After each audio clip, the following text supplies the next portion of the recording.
So as we continue into 2020, we've all created some kind of New Year resolution probably, but should we develop some for our pets as well? Joining me now is Dr. Christian Broadhurst. He's the Senior Staff Veterinarian at the Clay Humane Society. Good morning. Thank you for being here. Thanks for having me. And you are not alone. You never are. You always come with some adorable looking animal. I know. Who is this? This is Katie. She is a little kitty from our hospital. She is FIV positive, which used to be a fairly big death sentence for cats. As it is now, it requires some mild lifestyle management, that's all. FIP, is that feline? FIV, feline immunodeficiency virus. Okay. Yep. Kind of like HIV, not transmissible to humans, and we're finding out much less transmissible to other cats than originally thought. So. But once you treat, then she'll be available for adoption or no? She is available for adoption now. This is a lifelong virus she's going to have. All it's going to do is, if she gets an infection, it's going to take longer for her to get rid of it. That's all. Right, but she is available for adoption. She's available for adoption. And look at how calm and cool and sweet and beautiful she is.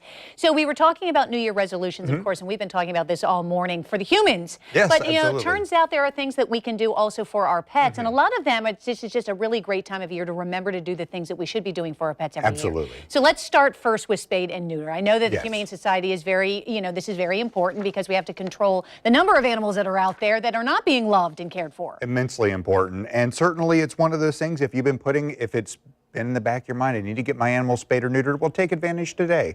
Call today, make that part of your New Year's resolution to get your animal sterilized, because it not only prevents pet overpopulation, also improves their overall health, prevents uterine cancer, breast cancer, testicular cancer, things like that.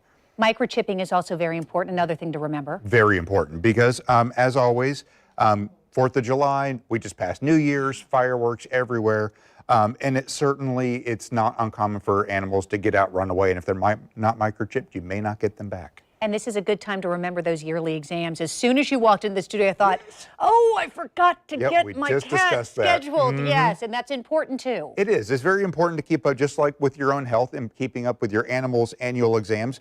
And yeah, you may think your animal's perfectly healthy, but that's what we're there for. We're there to make sure that's the case and to find something subtle if it's there and treat it before it gets out of hand. And so it's interesting that you say that, because I tend to think in terms of, the vaccines and everything, that because my cat is not exposed to any other animals and stays in the house and never goes outside, that I don't need to worry about that. But that's not necessarily the case, because he could have something that, we need to catch. Most people think of annuals in terms of vaccinations, but it's really a physical exam. And that is much more important than the vaccination. Now, Florida law requires rabies, and we certainly recommend other vaccinations.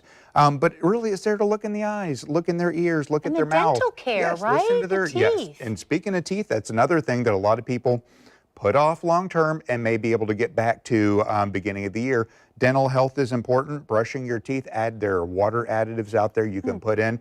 But if your pet is to the point where they need dentistry, well, then now is the time to think about getting that done. Yeah, you want to catch something early too, because it can be really expensive if if you delay in the treatment. Heartworm and parasites, important as well, particularly if they venture outside. Yep. And then an exercise routine. How important is this? Well, is it important for us? Of course it is. Yes. It's very important for our animals. Think about it. We go to work during the day. We're walking around. maybe we go to the gym.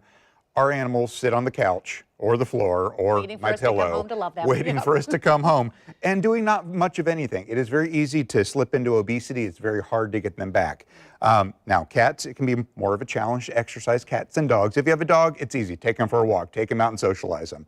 What about cats, though? That's a good question. There are actually, this is a kind of a chronic problem with cat owners, and they're coming out with devices, random laser generators that you can put on the table in the middle of the floor, and at random times during the day, it'll come on and laser light on the floor. It's great. I love that just for my kids. I know, exactly. Thank you for being here. It's great advice. Do appreciate, and we hope that Katie finds a wonderful home as well. Me too. Vic?